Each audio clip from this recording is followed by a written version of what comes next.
The MLB winter meetings officially kicked off today, but that didn't stop the rumor mill from swirling over the weekend as to where these two are going to end up. Now, the big question is, can the Jays land either of them or maybe even both?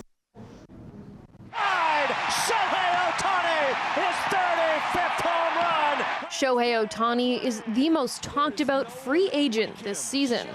And whether it's insider knowledge or just wishful thinking, there's a lot of talk the pitcher and hitter could head north of the border and join the Jays. This is a once-in-a-generation player. In the last 5 or 6 years, the Jays have really landed some big fish.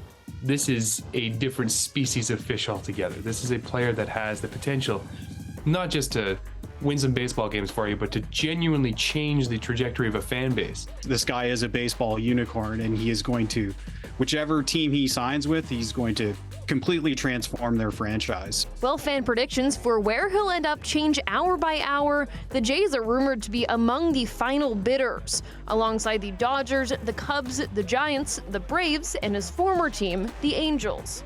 At the start of the offseason, I thought the percentages of them signing him might have been like 5%, but if you had to ask me today, I might say 15 to 20. They'll have to open their pocketbook to make it happen, though. A deal for Ohtani is expected to surpass $500 million, which would be the priciest contract in the history of the league. It's a long-term investment. The idea here is that hopefully he's here for 5 or 6 or 7 years, and that the wave of new fans that would be created by Shohei Ohtani generates new season ticket holders and new, 10-year-long corporate sponsorships. That would make it worth it. The double threat season ended early with a torn ligament and then surgery on his right elbow. He can return to hitting next year, but it will keep him off the mound until 2025. The superstar is also notoriously private, so it's not clear what he's looking for in a team. It starts to get a little bit of like just pure speculation and wish casting when it comes to, well, maybe he wants to play indoors, maybe he'd like this, maybe he likes the city's diversity, maybe he likes the idea of a Canadian market, maybe, ... We have no idea. The Jays also have their eyes on another big player, Padres outfielder Juan Soto. A lot of buzz started with a tweet from an MLB insider this weekend saying Toronto has emerged as a favorite to land him.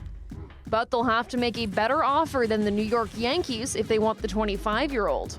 The question on the Juan Soto front is, will it cost the Jays one of their giant megastars in return? Well, it is technically possible. Not everyone thinks the Jays can realistically land both. Yeah, I think that would be like trying to have 2 Christmases back to back. They've kind of shown their hand here. They think that they're not good enough. They think that they're willing to move around some pieces. So they've really pot committed in a poker term here. They've got to land something large now that they've sort of shown the fan base that they don't think they're good enough as presently constituted. There's no set timeline for when the two are going to pick their new teams, but Ohtani could reportedly pick by this time next week. He has said he's going to sit down with a meeting with all the teams that he is considering before making his choice.